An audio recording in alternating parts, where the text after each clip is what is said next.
Kaninong team ba kayo? Team Yuri or Team Kiefer? Let me know guys in the comment section niya. Ganda! Ganda tong trailer. Pasok na pasok yung OST.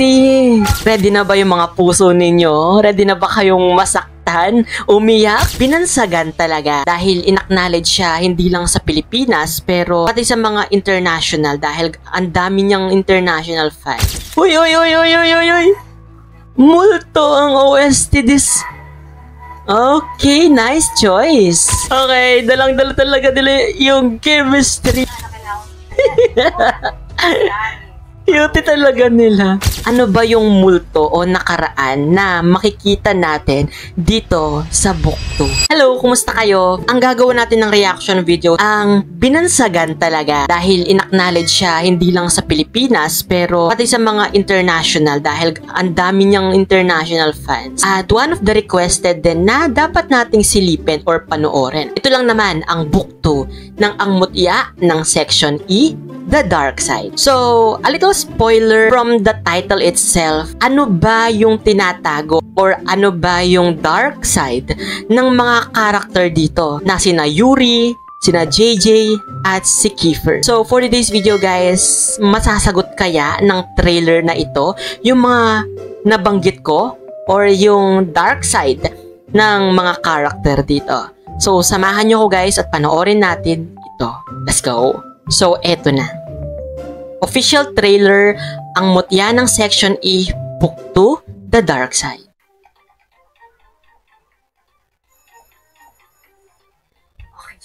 JJ and the gang.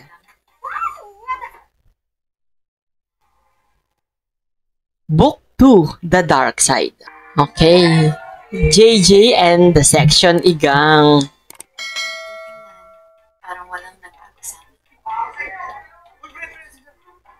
Ang kukulit. Nagkukulit pa rin talaga nila.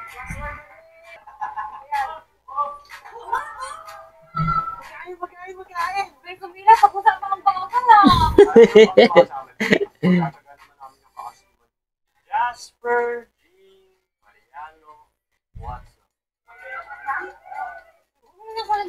What's wrong? Okay. Okay, dalang-dala talaga nila yung chemistry nung section, nung book 1 dito sa book 2. Okay, ayun na si Yuri. Nafe-feel ko na yung jealousy ni dito, ni Yuri sa teaser.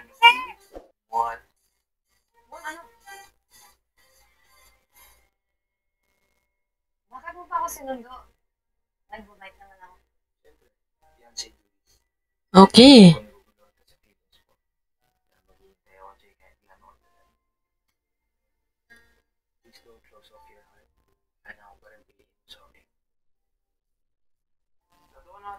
So, spoiler alert, napanood natin dito sa trailer na to is fiancé duties, di ba? So, it's Yuri and JJ time. Hirap na yung lang mo? Hihirapan ka? Kaya doon natin naman ngayon ang gusto sa'yo. May Yuri ka na, may Kiefer ka pa.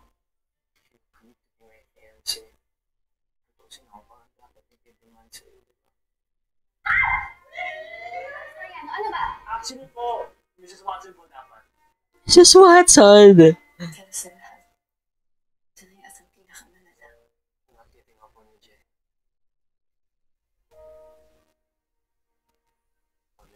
Pansin nyo, may mga lalabas na emotion dito kay Yuri na magpapaisip sa kanya at the same time, kung napapansin nyo dito na bakit ba si Kiefer lagi yung dikit ng dikit dito kay JJ. Ano bang meron? Ano ba ang special kay Kiefer? Bakit gano'n na lang kalapit yung loob niya kay JJ? And the battle begin! Kiefer versus Yuri. Uy! Uy! Multo ang OST this. Okay, nice choice. Ano ba yung multo na babalikan nila dito? Or ano ba yung multo o nakaraan na makikita natin dito sa Book 2? Eat more to be happy. Akala ko si Jay, ha? Wow! Bumipag-bandi kay JJ, parang wala ka lang. Eto na. Ano nangyari? Bakit hindi nagkakagulo? Kayo naman ni Kiefer. Hindi. Ano si Yuri? Landiin mo na lahat ng section E para maganda. Total, wala. Marireveal na dito kung bakit ba The Dark Side ang naging title nitong book 2. Saan mo pinagkaiba kaya lang. Exciting! I'm returning her to you. She doesn't belong in section E. Pinalik niya. Ikaw, nakita yung shining armor na yan? Ano nangyari?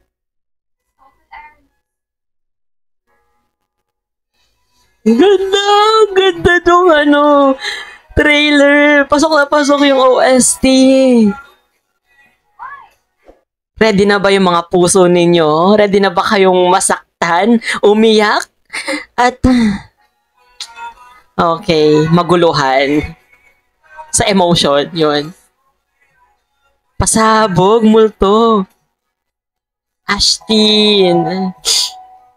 Andres. Grabe. Wow! Magaling ka na mag-sorry, ate. Sorry. Isa ba? Pero ako nagsasorry. Panigurado, mahaba-haba yung listahan na kailangan pagsasabi. Cute talaga nila. The Phenomenal. Love Team. Ang mutya ng Section E. The Dark Side. Uy, December 1 na! That's it! Oh my goodness! And yun, napanood na natin yung trailer nitong Ang Mutya ng Section E Book 2. Well, masasabi natin na hindi pa naipakita dito yung pinaka-climax or pinaka-twist nitong Book 2, The Dark Side. Pero, pag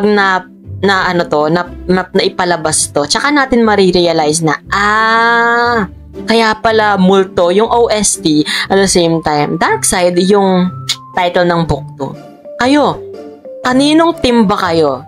Team Yuri or Team Kiefer? Let me know guys in the comment section yan. Syempre, kung hindi ka pa rin nakasubscribe sa channel ko, don't forget to hit that subscribe button and that notification bell para lagi kang updated sa mga videos na i-upload ko pa. As been CJ guys, your man of letters. Stay safe and stay motivated. Thank you for watching. Bye!